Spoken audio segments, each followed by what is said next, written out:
Dewan Rakyat luluskan RUU berkaitan kewarganegaraan.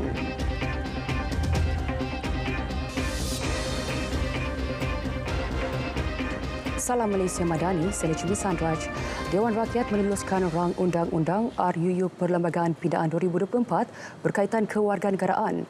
RUU tersebut diluluskan dengan majoriti 2/3 selepas ia dibahaskan 70 ahli parlimen. Keputusan diumumkan oleh Yang di-Pertua Dewan Rakyat Tan Sri Johari Abdul selepas undi berlatar bahagi diadakan. 206 ahli parlimen bersetuju, 1 tidak bersetuju, manakala 14 tidak hadir. Pindaan RUU itu antara lain memperuntukkan hak sama kepada kanak-kanak yang lahir di luar persekutuan dengan ibunya pada masa kelahiran itu seorang warga negara untuk memperoleh kewarganegaraan melalui kuat kuasa undang-undang berbanding hanya jika bapanya seorang warga negara. Pindaan itu juga bertujuan menurunkan had umur untuk memohon kewarganegaraan daripada umur 21 tahun kepada 18 tahun.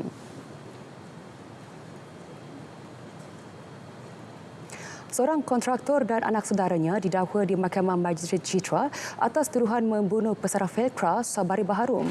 Bagaimanapun tiada pengakuan direkodkan selepas pertuduhan ke atas Mazwan Hanafi 38 tahun dan Muhammad Ashraf Idris 26 tahun dibacakan di hadapan Magistrate Nurul Hudra Idris. Dua tertuduh didakwa secara bersama membunuh dengan menyebabkan kematian ke atas Sabari 62 tahun di titik kampung Empa Sungai Padang Terap, Kubang Pasu pada 4 September lalu, kira-kira pukul 5.30 pagi. Mereka didakwa mengikut Seksyen 302 Kanun Kesiksaan. Pendakwaan dikendalikan Pengarah Pendakwaan Negeri Datuk Khairul Anwar Abdul Halim bersama Timbalan Pendakwa Raya Muhammad Rizal Fazil dan Nasruna Anhar Nordin. Manakala kedua-dua tertuduh tidak diwakili peguam. Magistrate kemudian menetapkan 5 Januari tahun depan sebagai tarikh sebutan semula kes. Turut kelihatan di perkarangan mahkamah anak sulung Sabari, Suraya Izzati, 29 tahun. Suraya dilihat sebaik melihat dua tertuduh tiba dan memasuki bangunan mahkamah. Seorang pesara guru berusia 72 tahun kerugian sebanyak 1.75 juta ringgit akibat sindiket penipuan melalui panggilan telefon. Wanita terbabit diperdaya pemanggil yang menyamar sebagai pegawai Suruhanjaya Komunikasi Multimedia Malaysia pada Ogos lepas. Pengarah Jabatan Siasatan Jenayah Komersial JSJK Bukit Aman, Datuk Seri Ramli Muhammad Yusof berkata, mangsa menerima panggilan telefon mengatakan terlibat dalam kegiatan pengubahan wang haram. Diarahkan mengeluarkan kesemua wang simpanan miliknya dan dimasukkan ke 4 akaun milik pengadu sendiri. Dia sendiri punya akaun. Mangsa juga diminta memasukkan ke semua kad ATM, maklumat nombor PIN serta SIM kad yang digunakan ke dalam satu sampul surat dan seterusnya diletakkan dalam semak berdekatan sebuah lorong kononnya bagi membolehkan pihak penyiasat membuat audit. Kes disiasat di bawah Seksyen 420 Kanun Kesiksaan. Sementara itu, Datuk Seri Ramli memaklumkan sebanyak 75 kes penipuan panggilan telefon telah dilaporkan sejak 1 Januari hingga 13 Oktober 2024 yang membabitkan kerugian sehingga lebih 5 juta ringgit.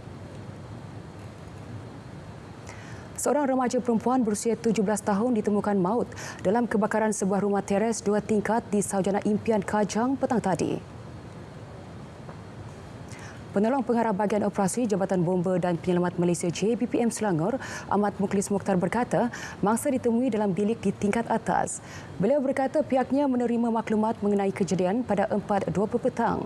Menurutnya, difahamkan ketika kejadian, mangsa bersendirian di rumah kerana ibu bapanya berada di tempat kerja dan adiknya di sekolah.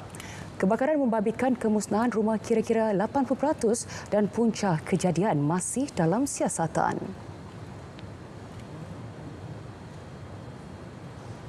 Di Terengganu, 4 keluarga termasuk pasangan warga emas nyaris maut selepas permis perniagaan mereka di Jalan Hiliran di Kuala Terengganu terbakar pagi tadi. Dalam kejadian pukul 7 pagi itu, Ko Yok Ming, 80 tahun dan isterinya Cho Yuliang, 80 tahun yang berada di tingkat 3, berjaya menyelamatkan diri selepas melihat asap di dalam kedai. Api dipercayai berpunca dari tingkat bawah yang juga kedai runcit keluarga berkenaan. Ketua Balai Bomba dan Penyelamat Kuala Terengganu, Roziza Ibni Hajar berkata, operasi pemadaman kebakaran melibatkan 50 anggota bersama 6 jentera. Terlalu banyak, iaitu bahan bakar stok makanan ringan dan juga ada juga bahan-bahan letupan, bukan letupan macam mana lah, contohnya reset yang boleh menyebabkan berlaku letupan lah. Ya? Jadi bomba tak boleh masuk dalam bangunan. Jadi kita lambat sedikitlah membuat operasi situ sehingga kita potong signboard kedai lah untuk bagi ventilation.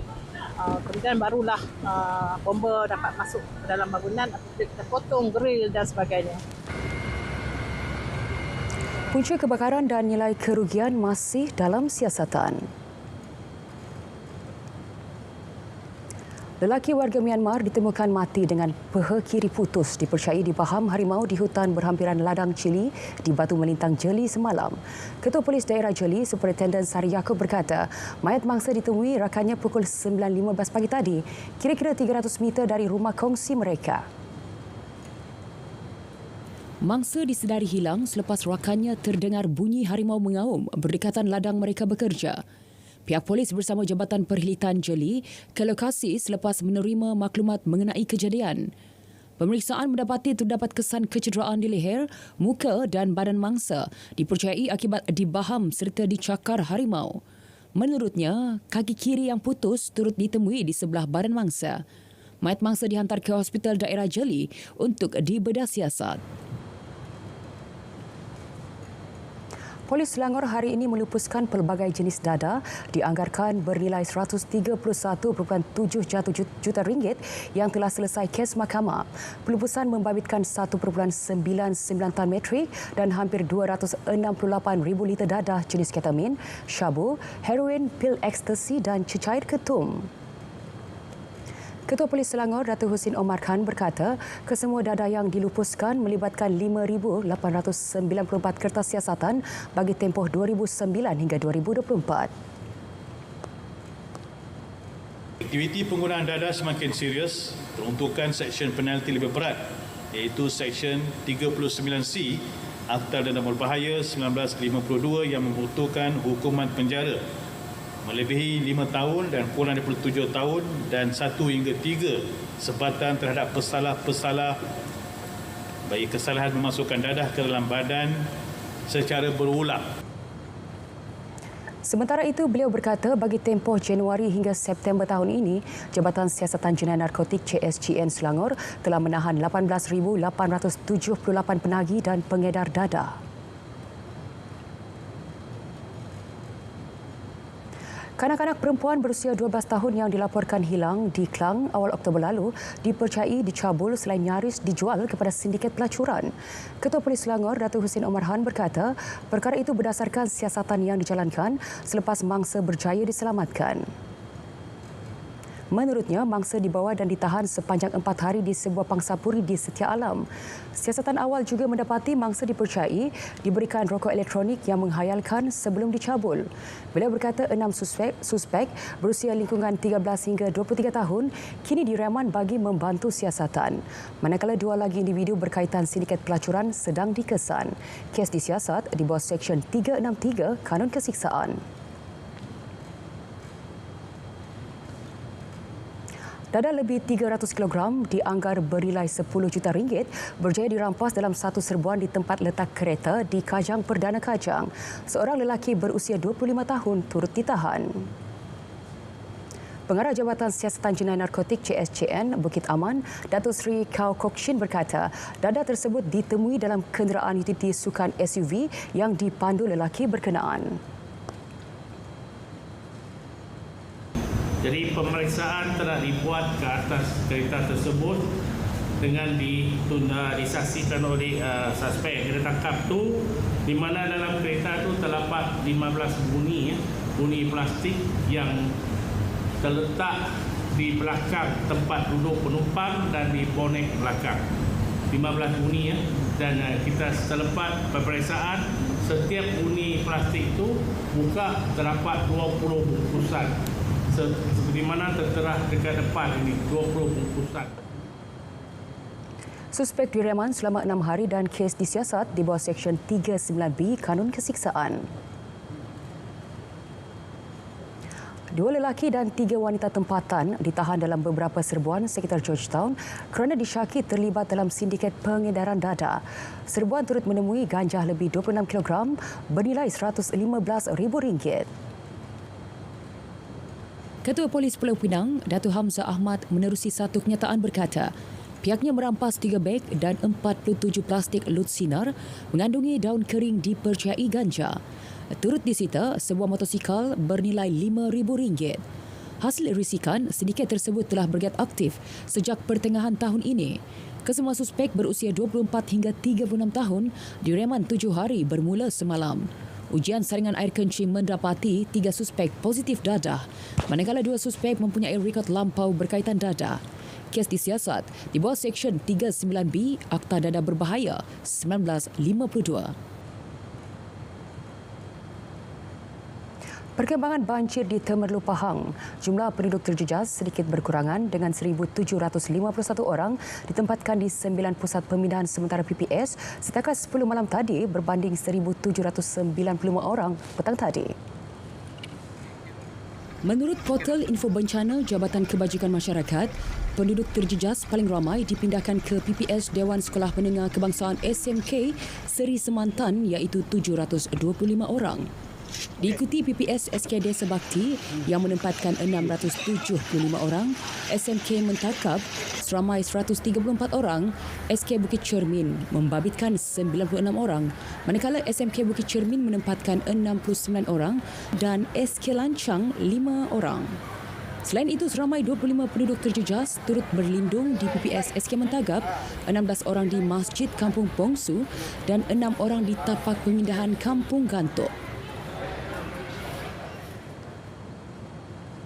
Di Kedah pula, jumlah penduduk terjejas banjir di Pendang dan Kota Star terus mencatat pengurangan.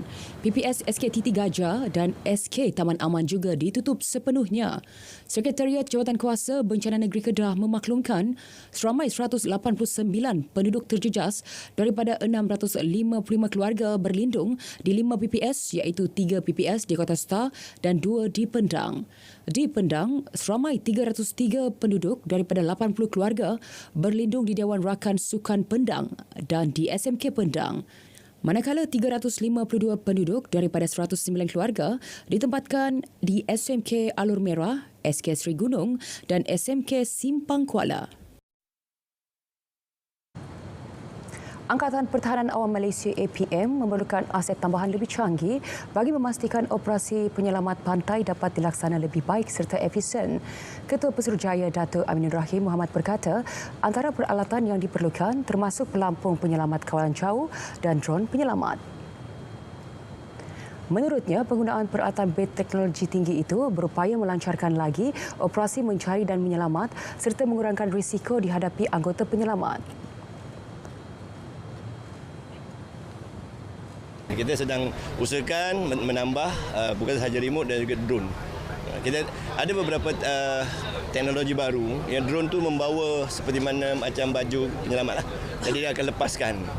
Tapi yang itu kita belum dapat lagi, agak tinggi juga harga dia. Tapi kita tumpukan kepada teknik yang baiklah untuk kita menyelamat. Beliau berkata APM juga mempunyai sebanyak 42 menara penyelamat pantai dan 6 stesen penugasan penyelamat pantai tanpa menara yang didirikan di kawasan berisiko tinggi di seluruh negara.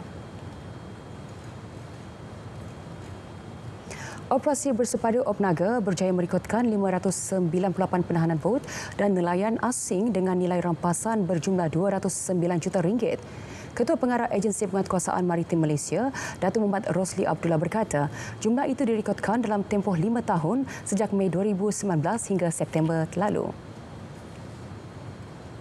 Menurutnya, 75% tangkapan yang dilakukan melibatkan 451 nelayan asing warga Vietnam dengan 4,391 kru ditahan membabitkan nilai rampasan melebihi RM190 juta.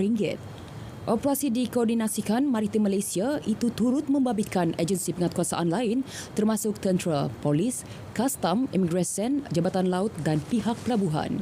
Turut terlibat adalah Lembaga Kemajuan Ikan Malaysia (LKIM), Kementerian Perdagangan Dalam Negeri dan Kosara Hidup (KPDN) serta Jabatan Perikanan Sabah. Jabatan Perikanan Pulau Pinang menyita 50 ekor ikan hiasan larangan bernilai RM8,800 dalam operasi pemantauan Ops Darat petang tadi. Pengarahnya Zarina Zainuddin berkata antara yang dirampas adalah ikan aligator, gar dan flower horn. Menurutnya, rampasan terhadap ikan larangan itu melibatkan kesalahan di bawah Akta Perikanan 1985. Kita khawatir sekiranya keadaan ini tidak dikawal, jadi pembeli-pembeli yang membeli ikan larangan daripada akuarium yang tidak ada permit ni, apabila ikan tu telah membesar nanti dan mereka tidak mampu lagi nak menjaga, mungkin mereka akan melepaskan di perairan umum. Jadi perkara ini akan sangat bahaya. Dia akan menjejaskan ekosistem sungai kita lah, dan spesies asli sungai kita akan terancam. Justru itu, semua pengusaha ikan hiasan diingatkan agar tidak menjual atau memiliki ikan larangan.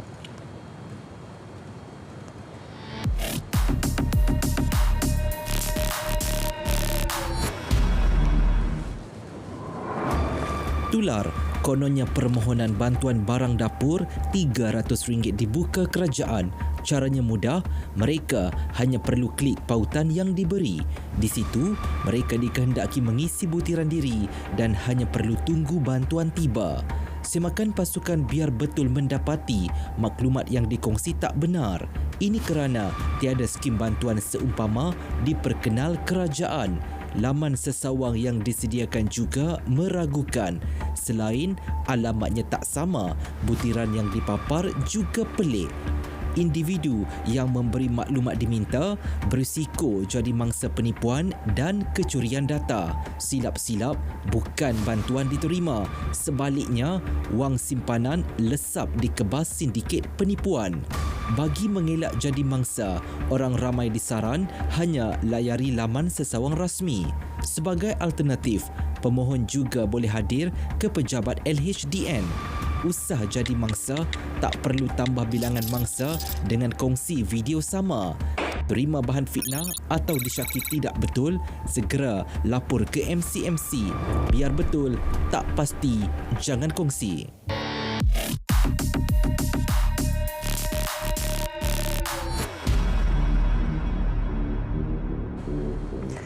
Ibu bapa kepada kanak-kanak yang sedang dalam perlindungan Jabatan Kebajikan Masyarakat JKM susulan Op Global perlu kemuka bukti pertalian darah bagi menuntut anak mereka. Menteri Pembangunan Wanita, Keluarga dan Masyarakat Datuk Seri Nancy Shukri berkata pihaknya mempunyai sebab untuk meragui kesahihan pertalian darah dalam beberapa tuntutan yang dibuat. Setakat ini pihaknya menerima kira-kira 200 permohonan daripada ibu bapa untuk mendapatkan semula anak-anak mereka.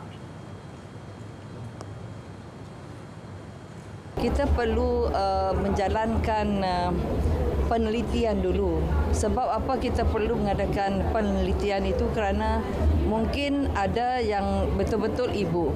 Tapi ada dalam beberapa peratus yang kita perolehi itu, anak itu tidak pernah melihat ibunya. Jadi sebab itu kami perlu memastikan mereka yang menuntut itu memang ibu. Jadi proses-proses KKM perlu dilalui sebelum pergi ke mahkamah. Itulah keadaan terkini ya. Jadi saya juga mengharapkan mereka ni dapat dikeluarkan seberapa segera. Sebarang permohonan untuk memulangkan kanak-kanak terlibat juga tertakluk kepada pemeriksaan kesihatan bagi memastikan tiada unsur jenayah seksual atau kecederaan fizikal. Jabatan Hal Ehwal Agama Islam Kedah JHE AIK mengesan 5 sekolah disyaki milik Global Equal Service and Business Holding GISPH di Kedah. Ia melibatkan 2 sekolah di Padang Terap, 2 di Kuala Muda dan 1 di Baling. Pengarah JHE AIK, Datuk Dr. Abdul Ghani Zainuddin berkata, Tiada pelajar di sekolah berkenaan kerana sudah tidak beroperasi sejak kes GISPH menjadi perhatian. Menurutnya, hasil siasatan juga mendapati sekolah berkenaan tidak berdaftar dengan JHE-AIK. Pihaknya juga akan terus memantau sekolah berkenaan dari semasa ke semasa. Dari segi ekonomi pula kita adalah restoran-restoran yang beroperasi, termasuk juga dengan sebuah pusat resort hotel yang dilakukan oleh dikatakan ada hubungan dengan JSB lah. Bila kita lakukan mereka menjalani aktiviti yang biasalah, tak ada yang kita boleh dapat bukti-bukti yang kita boleh kaitkan dengan ajaran-ajaran tertentu. Datuk Dr. Abdul Ghani berkata, pihaknya juga masih menunggu makluman daripada Jabatan Mufti Negeri Kedah berkaitan fatwa terhadap GISPH.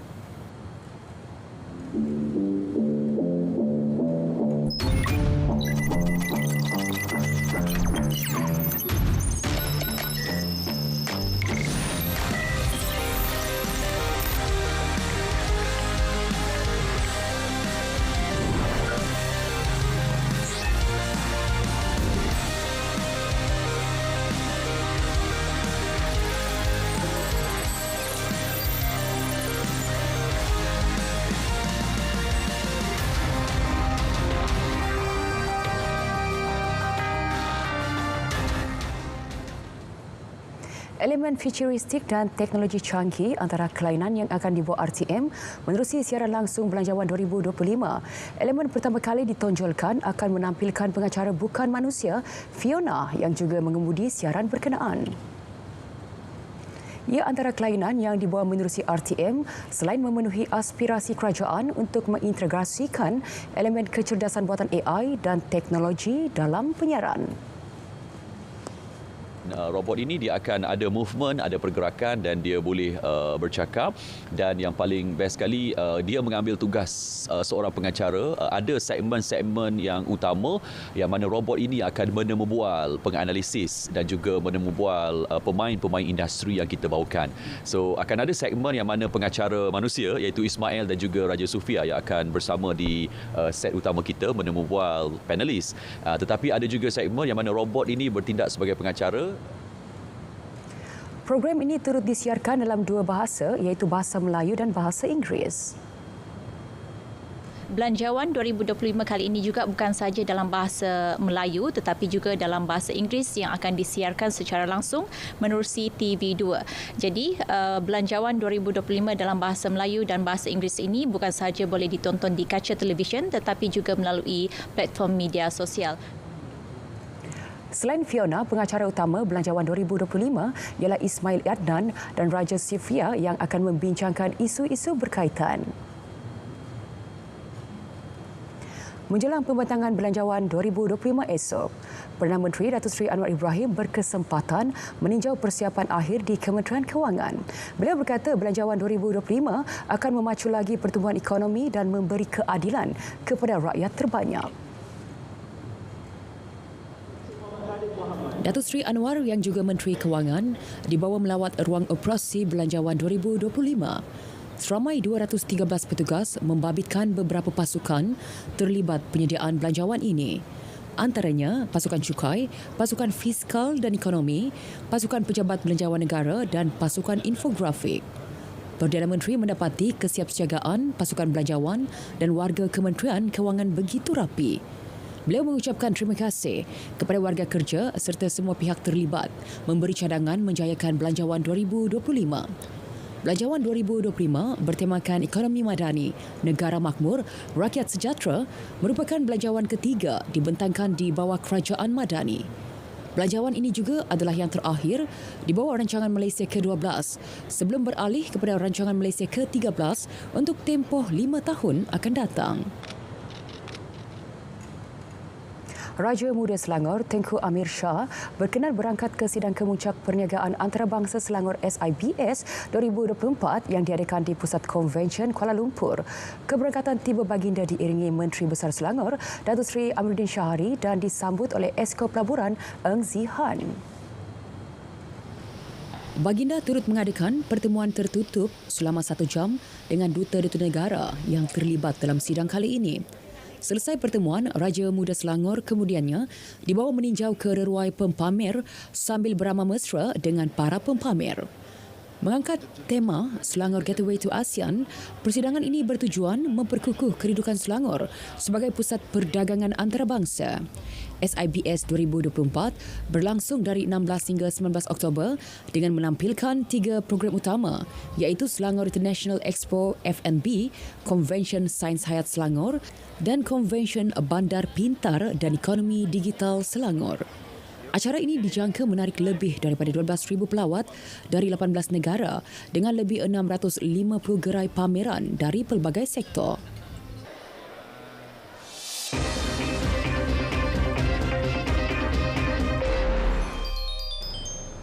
Jangan pandang mudah isu gaji. Itu amaran disuarakan Ketua Pegawai Eksekutif Persatuan Pemain Bola Sepak Profesional Malaysia PFAM Izman Ismail susulan penahanan bekas pemilik Kelab Bola Sepak Malaysia berkaitan isu tersebut.